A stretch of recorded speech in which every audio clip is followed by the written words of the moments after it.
Hello everybody, welcome to another episode of Fridays from the Farm with Farmer Chris. Today, I am not on the farm. I am here at Ellenberger Park in Indianapolis, one of the many parks that we have throughout this city. It was an opportunistic stop for me because I have something that I want to share, a community event that's coming up later in the month, and there's a focal point that I'm going to use to talk about that. But I realized that being in this space, there is so much going on, so much that I'd like to share with you. It seemed like a good time to stop and get curious about something and talk about some of the cool stuff that I'm seeing around here that I hope you're interested in too. And I wanted to start right here at this snag. So this, you can see, is an old tree trunk. It no longer has mature branches that these other trees around the park do, except it was of the same age at some point in time, but has clearly fallen down. It is being left as a habitat for other things. It might be fungus, it could be algae, it could also be birds eating insects that are consuming the wood, or it could just be a place where a hawk comes and sits and looks for its next meal. A very important part of the ecology of this space, however.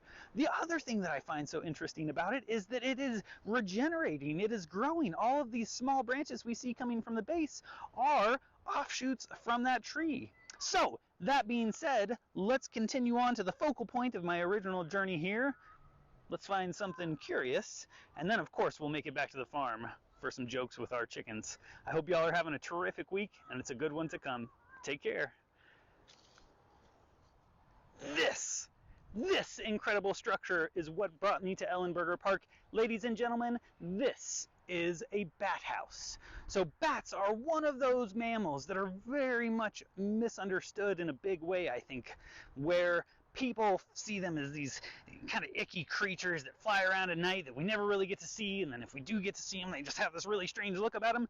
But oh my goodness, bats are so incredibly important for the maintenance of our ecology, and especially in fighting pests that we so dislike in the name of mosquitoes. Bats are incredible mosquito eaters. And the reason that I was brought here to this bat house is, one, this is one of the largest bat houses I've ever seen. And first of all, I think the construction is incredible. The fact that I'm down here on the ground and it has these tall, beautiful legs that take it up to a very sizable colony. And the reason that I wanted to talk about this today is that you have an opportunity to join in a Zoom workshop called Benefits of Bats, and that's put on by ROW, Reconnecting to Our Waterways, a really good organization here in Indy that takes a look at making sure that we're balancing our needs with the needs of the ecological systems, and hopefully restoring them and maintaining them in a way that we can enjoy them at the same time as maintaining that ecological balance. And so I would encourage you to check it out. The URL can be found below, but that's March 31st from 6:30 to 7:30, Benefits of Bats. Definitely check it out to learn more about these incredible flying mammals that are absolutely beneficial to us. And yeah, if you get a chance, come over to Ellenberger Park and check out this bat house. It can be found out in the middle of the park.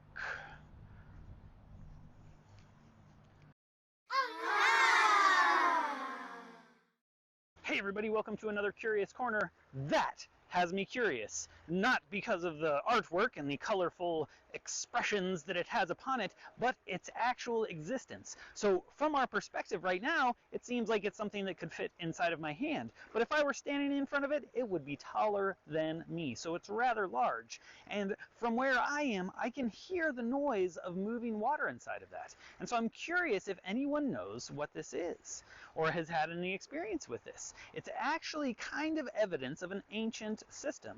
Not necessarily ancient to us here in Indy, except that it is fairly dated, but ancient in the way that it was first established way, way back in history, and how in modern times we've adapted its use to serve us. However, at this point in time, we've recognized that it is not the best way to do it. So, to answer the question that I asked earlier about curiosity, this is a CSO outlet. That is a combined sewage overflow, which means that stormwater and sewage mix within our system. And if the system becomes overcapacitated, then this is one of the outlets for that mixture.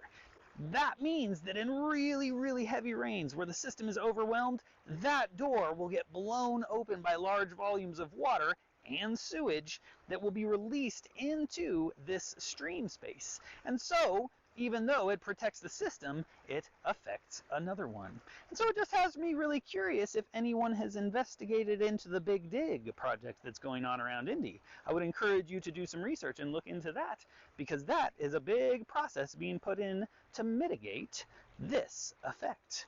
I hope you've enjoyed today's Curious Corner, and as you travel around this city of yours, that you find things that are also curious. Y'all take care.